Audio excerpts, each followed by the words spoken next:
Welcome to Rauta's Previews. This is a pilot episode of the first in line in terms of being taking a little bit of a sneak preview of some interesting releases to come in coming weeks or, well, months.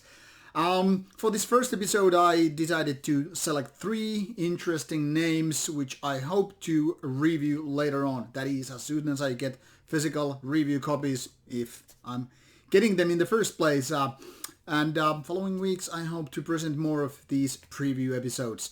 So instead of going through the physical format, that is what you see is what you get, instead I'm just gonna take a sneak peek on each band's, each release, well not each release, but the release in question, Metal Archive site, and tell you a little bit of what's going on in my opinion with these releases based on initial release listening. Some of these releases I have gone more than just once, but not enough in order to make a review, so it's just preview material, and I'm gonna make it short and sweet, so I'm not gonna waste your time endlessly over here.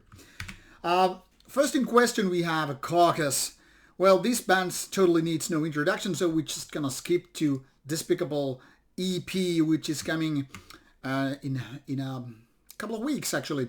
This is dated on October 30th, and it features 19 minutes of Carcass music with 4 tracks. Now people probably have a lot of mixed expectation what Carcass is going to deliver, because I mean they started in very brutal and raw grindcore band and then later on evolved to something kind of a more progressive and melodic death metal, and even so on, getting back and bouncing in a little bit different ways. And Despicable is an interesting take because it's not exactly something that I was personally expecting for.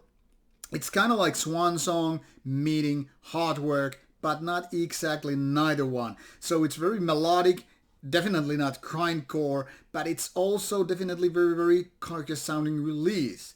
Now, I'm still very much divided in my opinions whether or not this is gonna be a real good release or just quite mild nice. Definitely interesting in style if you are into later Carcass style, but don't expect anything raw or visceral in style, but more of these melodic sorts.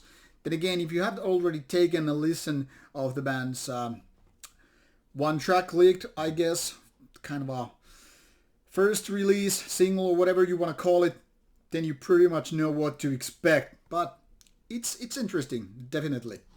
Next we go to Netherlands with a band called Soulburn, and this needs a little bit of introduction because it's kind of related to Asphyx, and it's kind of a side project, but kind of also a totally different full band.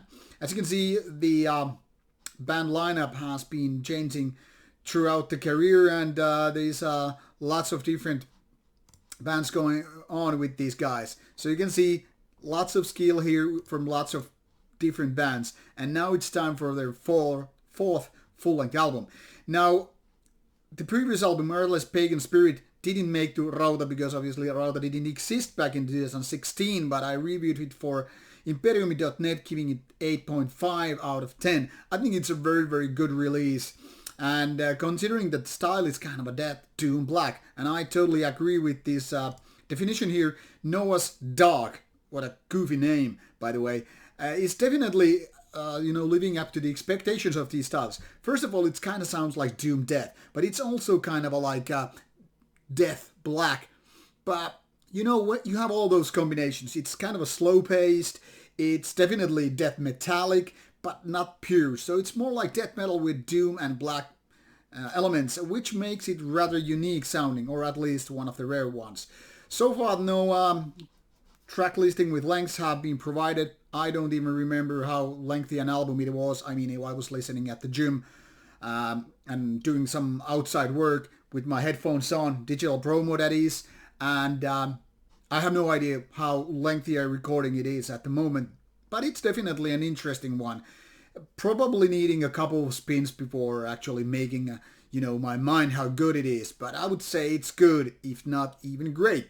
It's coming out November 13th, so a little less than a month to go on, but definitely an interesting release, that is if you can handle all these extreme metal styles. Last but definitely not least, we have an interesting band coming from Finland. This is Ymir, which relates to those Norse giant godlike creatures. Now, this band has been founded in 1998, but it wasn't until 2020 when the band actually made it to a full-length album.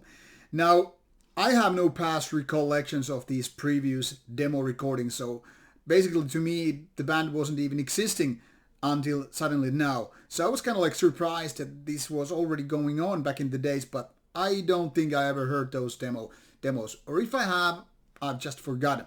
What makes this even more interesting is that this lineup is no newbies. There's Lord Sarcophagon, mainly known for his band Baptism, but also other bands. And then we have Vrats Yarn, who has also fame for quite a few bands. So it's a combination of experienced guys in black metal and other styles. And now they are making this full-length album after all, and it's released by Werewolf Records in November 13th as well. What it's inside is that it's kind of a very, very typical Nordic black metal, but very, very nice melodies and nice guitar riffing. All in all, good songwriting based on 1.5 listening experience. Now, I know that Werewolf Records is not usually providing physical copies, so I just have to keep my fingers crossed that I get this for proper review.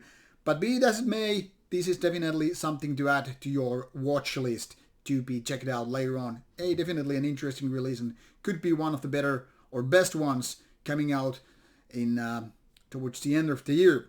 Now, with these 3 releases, I hope to stir up some appetite for more extreme metal comes your way. And I hope to be talking about Horna and other releases in the next episode of Rauta Previews, hopefully coming in a week after this one. So, once again, I'm looking forward to your comments. Are these previews looked for? Are they needed? Or are they just waste of time? Give me a thumbs up or a thumbs down, or more so, write me a written comment if these are totally useless or if these are useful. Based on your opinion, these might continue in the future as well. Up to you guys. Thank you for watching. Take care. Bye bye.